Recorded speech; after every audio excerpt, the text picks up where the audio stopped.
Bonjour les jardiniers.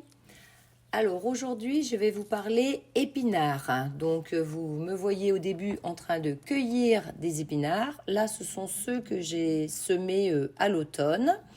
Et puis après on verra sur ceux du printemps. Là sur le devant ce sont ceux du printemps.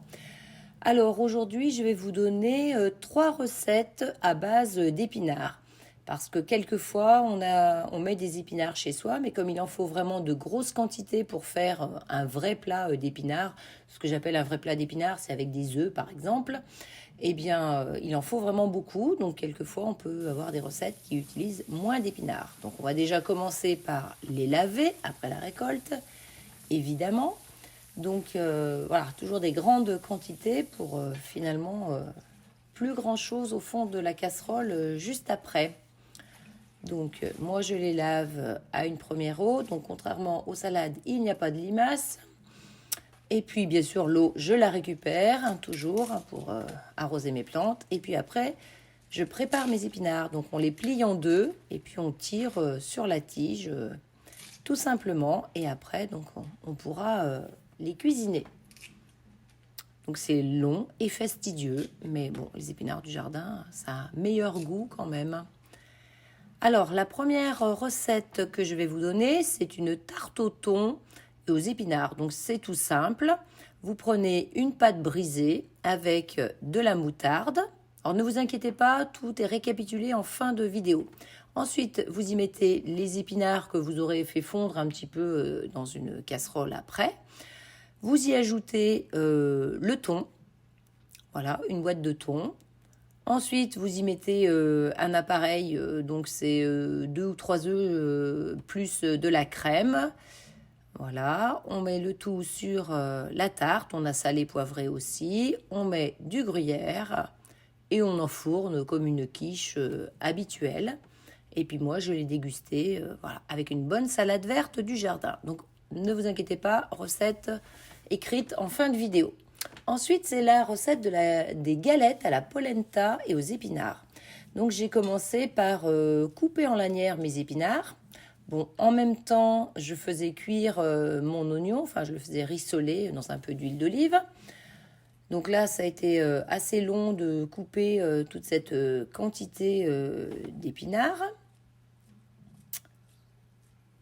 Donc, j'ai décidé de faire ça au ciseau. Donc, voilà. Je les ajoute ensuite après avec l'oignon qui avait déjà frit dans l'huile d'olive.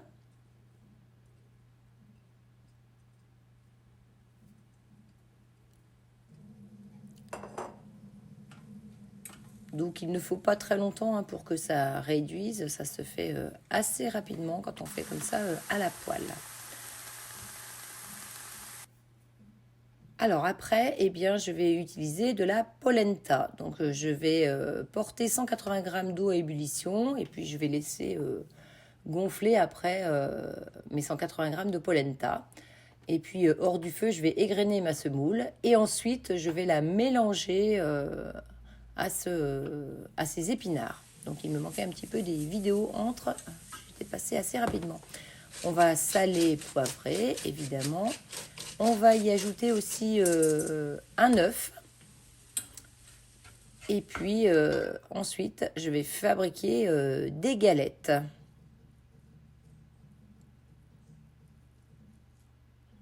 Donc voilà, je fais une espèce de boule au départ que j'aplatis. Et puis, bon, on leur donne bien la forme que l'on veut.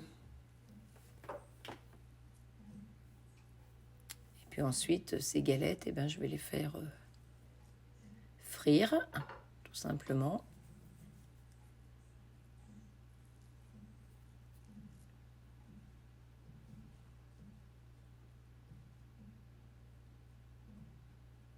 donc ça colle un petit peu au doigt. Voilà, donc moi ça m'a fait 6 galettes avec ma quantité d'épinards.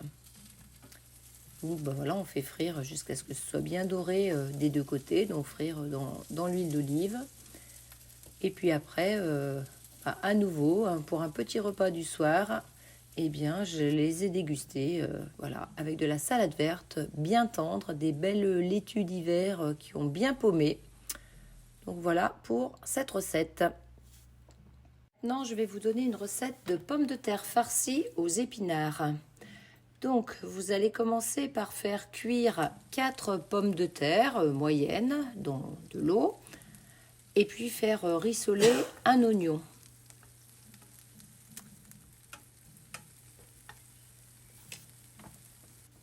Donc, on met tout ça de côté. Et puis là, on va faire fondre 100 g d'épinards. Donc, c'est une recette qui utilise moins d'épinards. Donc là, on les met avec les oignons. Et ensuite, voilà, donc tout est fondu. Là, après, on coupe les pommes de terre en deux. Et on va les évider. Donc, c'est un petit peu compliqué parce qu'il faut bien faire la bonne cuisson. On va ajouter de la crème, du sel, du poivre et de la noix de muscade. Et puis après, on va écraser tout ça et puis ajouter le mélange des lardons et des épinards. Donc on va remplir nos pommes de terre, on va mettre du gruyère par-dessus et puis on va les enfourner à 180 degrés pendant 30 minutes environ. Et puis on va obtenir ce beau plat. Voilà, ça peut faire un plat d'entrée. On finit donc sur le grand jardin avec vue sur les épinards. Et vous notez que j'ai utilisé l'application de Lily aux Pays-Bas. Hein, donc ça permet de me voir parler et de filmer en même temps. Donc ça c'est intéressant. Donc les voilà, les épinards, coincés entre les petits pois et les pommes de terre. Ce sont les épinards Matador qui ont été semés le 3 avril. Eh bien écoutez, en plus il y a des tournesols là au milieu. Ce sont sur ces images d'épinards que je vais vous dire au revoir les jardiniers. À bientôt.